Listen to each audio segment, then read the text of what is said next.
All right, guys, that game just ended, and it was a terrible, terrible game. Final score from Golden 132 to 106. The Warriors come in and they destroy the Sacramento Kings. From the moment the ball tipped off till the end of the game, they outplayed the Kings offensively. They were just clicking, the ball was moving, and defensively they were clapping. They were clamping up the Kings on the defensive end, and the Kings just got worked tonight.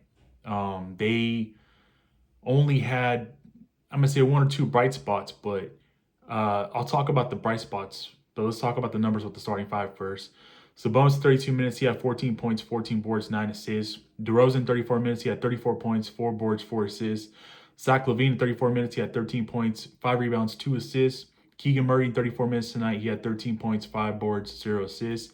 Malik Monk 30 minutes tonight, 13 points, 4 assists, 0 rebounds.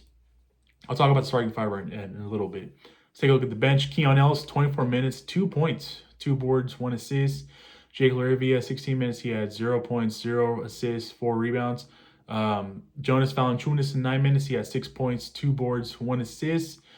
Trey Lyles got 8 minutes tonight, he had 2 rebounds, 0 assists, 0 points. Mason Jones had 4 minutes tonight, he had 1 point, 1 rebound, 0 assists. Isaiah Crawford got 4 minutes towards the end of the game, he had 2 points, 0 rebounds, 0 assists. Devin Carter got 3 minutes towards the end of the game, and he had 0 points, 0 rebounds, 0 assists. And then Markelle Fultz made his Kings debut tonight. 10 minutes, he had 8 points, he had 1 assist. Let's start off there with Markelle Fultz. I don't know how Doug Christie's going to do it. He's got to find a way to get Markelle Fultz more minutes moving forward. It's the 10 minutes that he played in this game tonight, 8 points, looked really good, man. He looked really damn good, knowing that this was his debut and he hasn't played in a long time.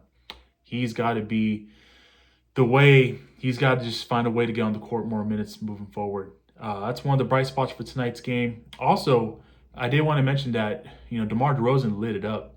He believed he had 23 of his 34 points in the first half, and he had 15 in the first quarter.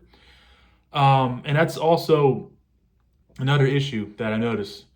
DeMar DeRozan, we're winding down to the season. With tonight's loss, you're now in 10th because the Golden State Warriors had an identical record before this game, and now they're a game ahead. Technically, you're still 2-1 on the season series against the Warriors, and you have another game against them in the Bay Area in March. But right now, standing-wise, they're ahead of you a game because they beat you tonight.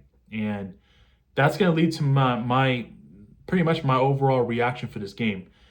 Not enough points were scored tonight for the Kings to win, and that leads me to saying that it's pretty much simple.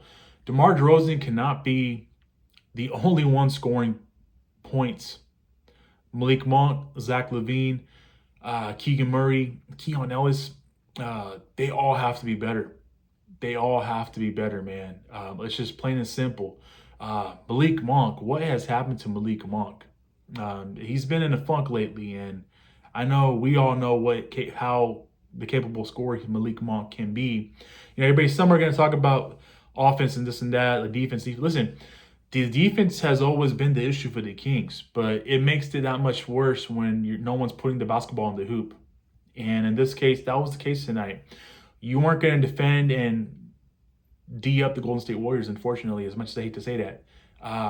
They made a big trade too. They acquired Jimmy Butler. They have played a lot better since acquiring Jimmy Butler, and they're looking like they are ascending instead of descending. And the Sacramento Kings, I get that they made moves too, but they're just so up and down right now, man. I was hoping that, actually, I knew this game was going to be tough coming out. I'm not going to still overreact to it because it's just that first game after All-Star break. But let's face it, got beat badly by a team that's in the mix and the play-in with you guys. And if I'm a betting guy, I don't want to see the Warriors in the play-in.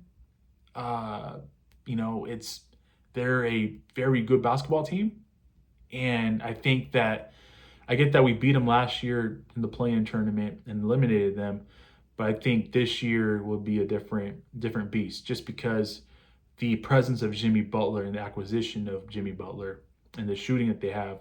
I wouldn't want to play them into playing a single elimination game. And with that being said, it's just frustrating, man. It really is. Like, DeMar DeRozan played his ass off tonight. He had a monster game. The fact that, I think at one point in the second quarter, when they were down pretty badly, I think he threw his water bottle to the floor during a timeout. It's okay to let the frustrations out. It's okay to be frustrated, man. I mean, I would be frustrated too if I was the only one putting up points and numbers and we're down by double-digit points. It's okay to have those emotions and those frustrations out and anger, man. It's frustrating because I know DeMar DeRozan wants to win as much as anybody else on that team. But the reality is the fact that the offense did not look good tonight. They looked out of sync all night. They just didn't look like they were in the rhythm. Besides DeMar DeRozan, nobody just couldn't put the ball in the hoop. Keegan Murray, Malik Monk, Zach LaVine. I'm looking at the starters. Those three, they got to be better, man. They got to be better. And I'm hoping that's the case moving forward. So with that being said, I don't know how Doug's going to do it. He's got his hands full. He's got a work cut out for him. But, man, he's got to have somebody else other than DeMar DeRozan step up offensively. And it's been up and down since the Kings made that trade for Zach LaVine.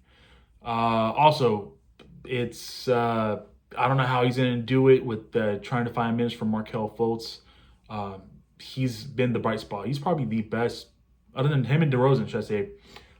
There wasn't that many bright spots tonight, but those two, DeRozan and Markelle Fultz, were the bright spots tonight. And Doug's got to find a way to find more minutes for Markelle Fultz moving forward. He looked pretty damn good tonight, and I think he can be really beneficial and help the Kings with their point guard issues moving forward. So with that being said, greatly appreciate you guys tuning in. Let me know your guys' thoughts on tonight's game and moving forward in the comment section below. That's going to be it for tonight's video. I really do appreciate it, man. No beam tonight. The Kings get destroyed tonight, and they look to bounce back in their next game Monday night. So with that being said, I will catch you guys in the next video. Peace.